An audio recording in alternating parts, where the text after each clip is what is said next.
Bonjour, c'est Géraldine. Alors aujourd'hui, je continue la série sur les émotions et nous allons explorer l'émotion tristesse.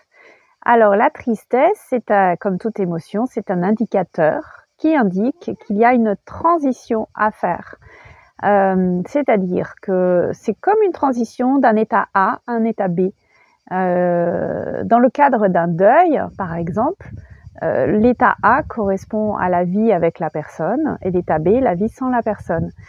Et cette période de transition, donc passer de l'état A à un état B, ça prend du temps parce qu'il faut se réorganiser. Il faut dire au revoir A, bonjour B, et ça prend du temps. D'où l'envie de repli sur soi, l'envie de pas rigoler, l'envie d'être replié, d'être vraiment avec soi, de pleurer pour se refaire des connexions propres à la vie sans A, voilà, la vie de B.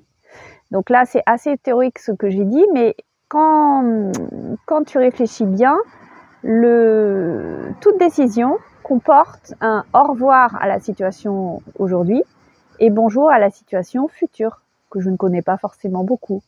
Donc toute décision qu'on a du mal à prendre peut faire l'objet d'un état de tristesse. Et ça peut être simplement un bof, j'ai pas trop envie, quoi. B, bof, il me plaît pas, bof, il me plaît pas beaucoup. Donc c'est une petite astuce pour transitionner le plus rapidement possible et que ce soit le moins désagréable, cet état de tristesse, qui est juste un indicateur, c'est de faire en sorte que l'état de départ soit pas aussi chouette et l'état d'arrivée, donc B, soit merveilleux. Donc on force un peu le trait pour que la transition se fasse rapidement et que je me réjouisse de passer à l'état B. Voilà, c'est une petite astuce. Et sinon, dans le cadre d'un deuil d'une personne, eh bien ça prend du temps tout simplement. Et il y a des étapes à passer et c'est ok d'être triste.